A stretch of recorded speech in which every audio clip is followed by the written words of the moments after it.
Hello, fellow Rebel Capitals. Hope you're well. So Jim Rickards just came out with his 2024 predictions, and I think they are spot on, to be honest with you. Most of them. I don't agree with everything, but boy, oh boy, are they worth going into. And I actually did a panel at the New Orleans Investment Conference, I think last year, with Jim, and it was a geopolitical panel. I don't know why they wanted me on that, but we were going back and forth, and pretty much every single thing that Jim was talking about on that geopolitical panel, it all panned out. It all came to fruition. So we'll have to give him a hat tip for getting that right for sure. But let's get over to this article from Zero Hedge and check this out. 2024, here's what happens, according to Jim Rickards. So he starts off by talking about the election and kind of what's going on with Trump. And although that is interesting, we'll go over it here briefly. I want to more focus on the economic stuff that he's talking about, because that's where I really, really agree with him. So he says, let's address the election. As we all know, he's an attorney, but he's not a constitutional scholar, although he says he studied it in college from a professor that was very good. Okay, first of all, it's not even clear that the Constitution provides. Wait a minute here. It's not even clear that the constitutional provision they cite, Section 3 of the 14th Amendment, even applies to presidents. Okay, we got that. In the second case, it's evident that Colorado, Maine exceeded their authority by claiming Trump as a participant in J6, if you want to call it that. Keep it YouTube friendly. It's crazy. Now we got to go from the cerveza sickness to J6. Trump never really formally charged with this in a court of law. Certainly never been convicted. Again, where's the due process? He says it's headed for the Supreme Court. And then now we get into things that you can't dispute. Right here, he's talking about that Biden is the most unpopular president in modern history, with a recent poll revealing 37% approval rating. Jeez. Wow. All right. Well, that's that ain't good. So he's saying that Biden won't even make it to November. He believes that there's going to be a different Democratic nominee, namely Gavin Newsom, Jay Pritzker, Gretchen Whitmer, or Jennifer Granholm. I don't know any of these people except Newsom.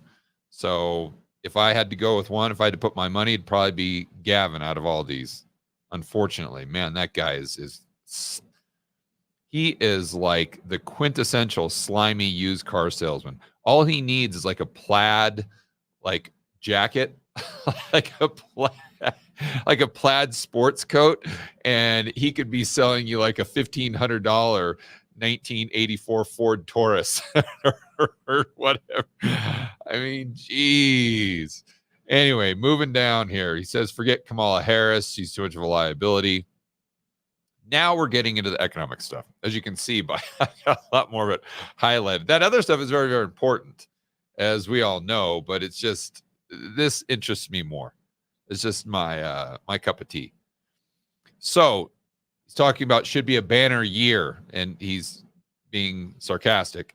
To repeat my other forecast for 2024, China, U.S., and Japan will fall into recession by the first part of the year. The EU is already in recession, so rare global recession will result in 2024. Rare? Okay, maybe historically rare, but I think since we've had globalization, and because the Eurodollar system banking network is so interconnected, there's so much systemic risk. I don't know. It's possible, but I think the probability would be very, very low nowadays that you have a recession in China, U.S., and Japan. Well, maybe not Japan, but China and the U.S. and or Europe, the EU, and that doesn't lead to a global recession. In fact, one thing I wanted to point out here, I actually wrote this down, is we look at the yield curve constantly in the United States, And we know that this is a very good predictor of recession, hard landing. But what we also have to understand is the U.S. Treasury market is basically the global bond market. You might not like that, and I don't like that because I think it can contribute to the United States being able to spend more than it otherwise would be able to spend, and that's definitely a negative. But it is what it is. So we have to acknowledge that. So if the curve is massively inverted, it could mean that it's not just predicting what's happening in the United States. That's my point. It's more so predicting what's happening in the global economy. So then the argument is going to be, well, okay, George, if we have a recession in China, Japan, and EU, that doesn't mean we have a recession in the United States. Okay, again, there are no certainties, there are only probabilities. But with as interconnected as the global economy is right now, and especially, like I said earlier, looking at this through the lens of the euro-dollar banking system, I think the chances that the United States would avoid recession if the entire globe or the other major economies were having that hard landing, I think that's very, very unlikely. Getting back to the article. I also predict that Russia will advance toward ultimate victory in Ukraine. I mean, I'm not a geopolitical expert, but it seems as though, just from what I'm seeing in the news, that's probably a likely outcome. He says there will be no negotiation until Zelensky's gone.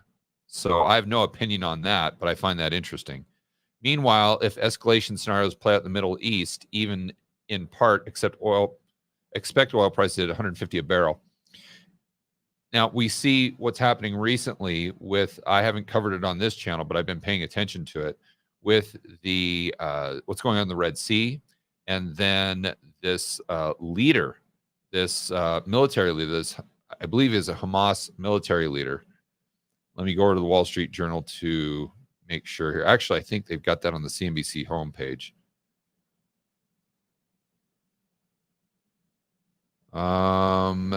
Anyway, he was assassinated by a drone attack. And this, Josh, correct me if I'm wrong. I believe that was a Hamas military leader, and he was in Lebanon. Can you go ahead and correct me on that, or just give me that information real quick as I go back to this Zero Hedge article? Just want to confirm that that's the organization that he was a part of. But anyway, getting back to the article here, while Josh checks that out, 150 per barrel oil.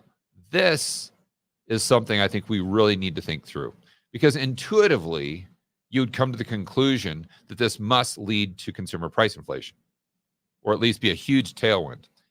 Initially, I think that's true, but over the mid to long term, I believe that $150 oil would actually be disinflationary, would be recessionary.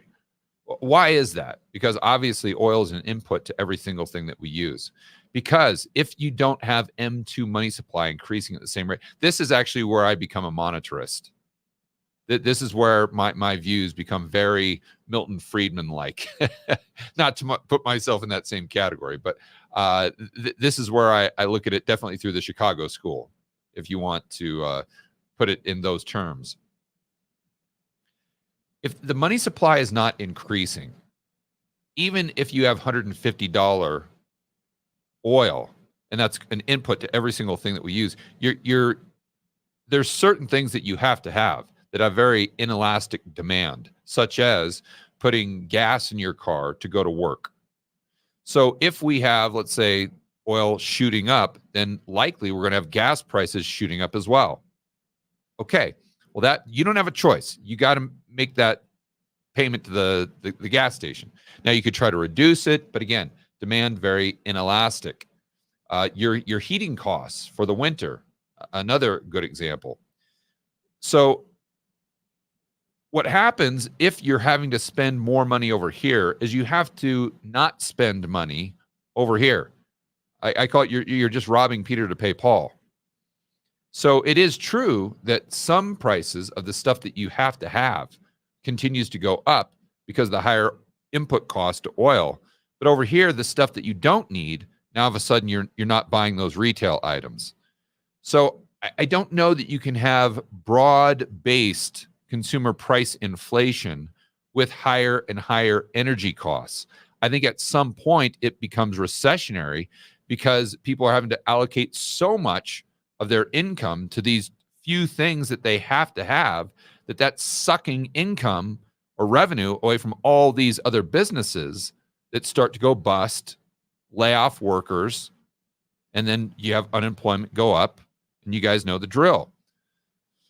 So I think to sit there and just say that high oil prices are inflationary, I don't know that that's completely accurate. I think the devil's in the details there, and you've got to look at your time frame.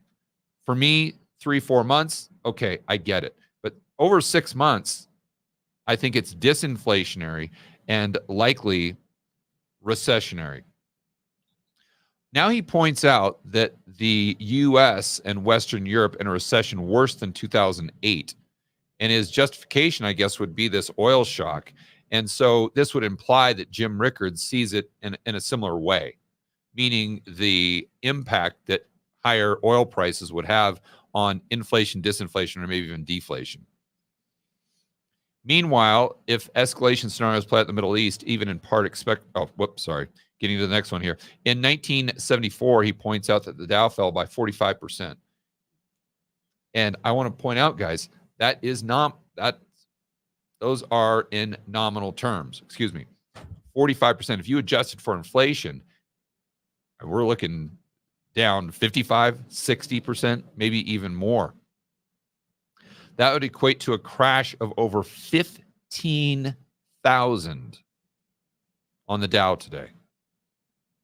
15,000. I don't know where the S&P is, maybe 4,100. So it'd be S&P 2,000. So think about what that would do to employment. Would that be considered a hard landing?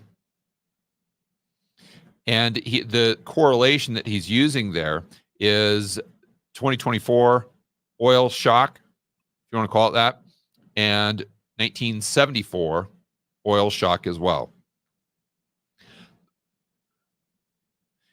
And this is another thing that I agree with that I didn't highlight. He says the market could decline at least 30% on recession alone, and as much as 50% if either Ukraine-Israel escalates or global financial crisis emerges. Don't rule it out.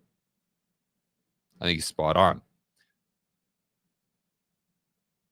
Commodities will be a mixed bag in 2024. Another thing that a lot of us are focused on, including me, and in Rebel Capitalist Pro. And actually, it's something that I go into extensive detail in my new 2024 kind of exclusive video that I have for people that watch this channel.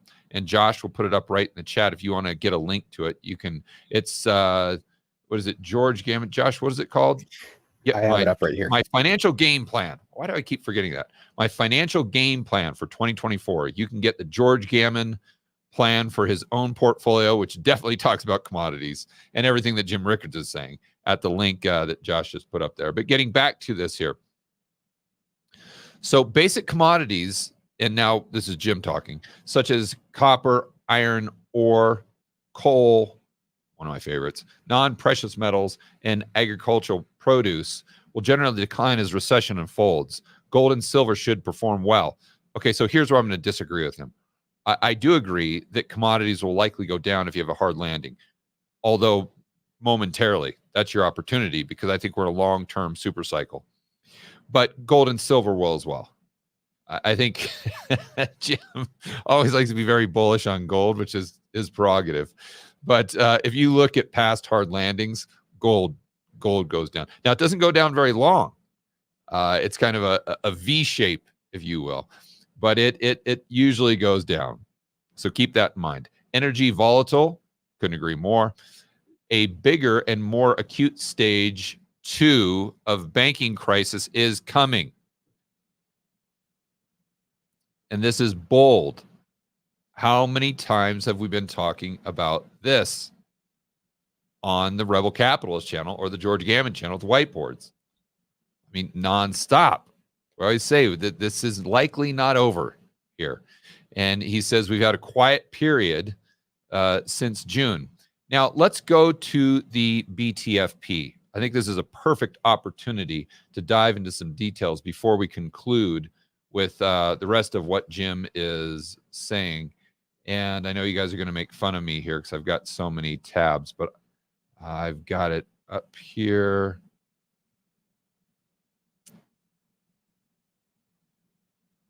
That's annoying. I know I've got it. Why can't I find it? It's probably because I've got so many others up, but that's okay. BTFP, Fred, we'll pull it up right away. Okay, here we go. Oh my, wow. Josh, did you see this? No, I haven't. That's pretty crazy. Wow. I did not. I mean, the last time we did a video on this, I think last week, or maybe the week prior, I haven't been paying attention because of the holidays. It shot up, but it had shot up. I think I did a whiteboard on this. It shot up to like 120 or 120, I think low 120s, like 120, 121. And that was this move that you see just right where my little arrow is. But it's gone straight up since then. It's added another, call it $15 billion just in the last couple weeks. Wow. So this is probably one of the inputs that Jim is using to make that prediction. Now, the pushback that you're going to hear from the bulls or the no-landers, if you want to call them that, is that, oh, this is just fear-mongering. This is nonsense. It's a simple arbitrage. Because now what you have, all these financial institutions that can get, let's say, 5.25% if they park their reserves on the Fed's balance sheet. And the alternatives yield a lot less because of the predictions, let's say, the market predictions for what the Federal Reserve is going to do. So you can go ahead and borrow in the BTFP because the BTFP, the interest rate that they charge, to be very clear, is tied to, I forgot the exact interest rate, but it's a very esoteric interest rate that the Fed looks at. It's a market rate, by the way, and then they just add 10 basis points. But this market rate, I think it's a short-term swap spread, I believe, off the top of my head. But this tries to predict to a certain degree what the Fed is going to do. So if the predictions are that the Fed is going to decrease in 2024, the market predictions, then the Fed is going to add 10 basis points to that, and that's how they come to the BTFP interest rate. So what they're doing is if they can borrow at, let's just say 4.8%, but Fed is paying 5.25, then it behooves them to borrow and then park that cash on the Fed's balance sheet and then pocket the spread. I get it. And I don't doubt that there are institutions that are doing that. But I don't think that explains everything. Why? Because when you saw this move from, let's say, 65,000, 70,000 billion, all the way up to, call it 110 or 112, which is when that arbitrage became an opportunity. That was right around mid-November of 2023. You had the increase of, it basically doubled when there was no arbitrage opportunity, none. So I don't think that you can now honestly say that 100% of this increase is all arbitrage when it was doubling over a very short time frame with no arbitrage opportunity whatsoever. So this is something we really, really need to pay very close attention to. Josh, tell Snyder to do a video on that. All right, getting back to Jim Rickards. Geez, I'm still kind of a little rusty from the holiday. The new crisis will be focused on about 20 banks with 200 to 900 billion in assets, the so-called mid-sized regional banks that are not too big to fail. Crises of this sort can feed on themselves and cause losses to go far beyond the particular banks that may be the most vulnerable. A new global financial crisis could be the result. So this is a great point, that just because we've got this problem right here in the regional banks, it doesn't mean that that doesn't have systemic risk or that doesn't impact the overall perceived risk in the banking system, not just in the domestic United States, but in the global monetary system with the Eurodollar banks. So what I'm saying there is we all know that liquidity, you guys know from watching my videos, at least this is my opinion. I guess there's no way to really prove this. But liquidity, in my opinion, is not a result of the Fed's balance sheet. It's not a result of all these things. The major factor for liquidity is risk or perceived risk. Because if the perceived risk is at normal levels, then the banks will provide all the liquidity the other banks need. Not an issue. Why would they not do that? And they can create dollars just like the Fed can. It's the same stuff, right? So I believe that if you have perceived risk going up and up and up and up, by definition, liquidity will dry up, regardless of what the Fed's doing. I think that overwhelms the Fed if the risk goes high enough. And therefore, if the regional banking crisis 2.0 or stage 2, as Rickards is calling it, if that plays out, like he's saying, I think that obviously increases perceived risks for banks globally or banks within this Eurodollar system because it increases risks for domestic U.S. banks, U.S. being the largest economy. So therefore, you have liquidity dry up, and all of a sudden, that's, by the way, when the dollar would most likely really, really skyrocket, and you would see Treasury yields likely go down, among many other things.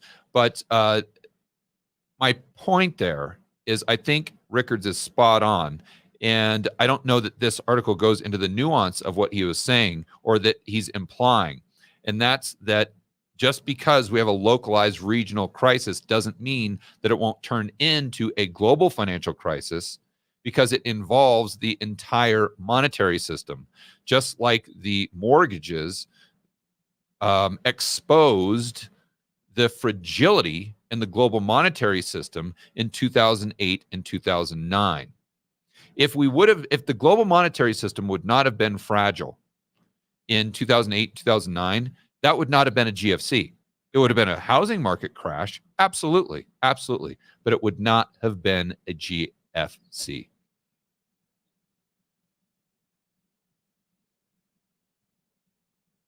So my point there is that right now I think conditions, and Rickards obviously agrees, that conditions are set up for a GFC 2.0 because that monetary system is still incredibly fragile, if not even more fragile than it was in 2008. All right, guys, enjoy the rest of your afternoon. As always, make sure that you're standing for freedom, liberty, free market, capitalism, and make sure you get my financial game plan for 2024. There it is at georgegavin.com/2024. We'll see you in the next video.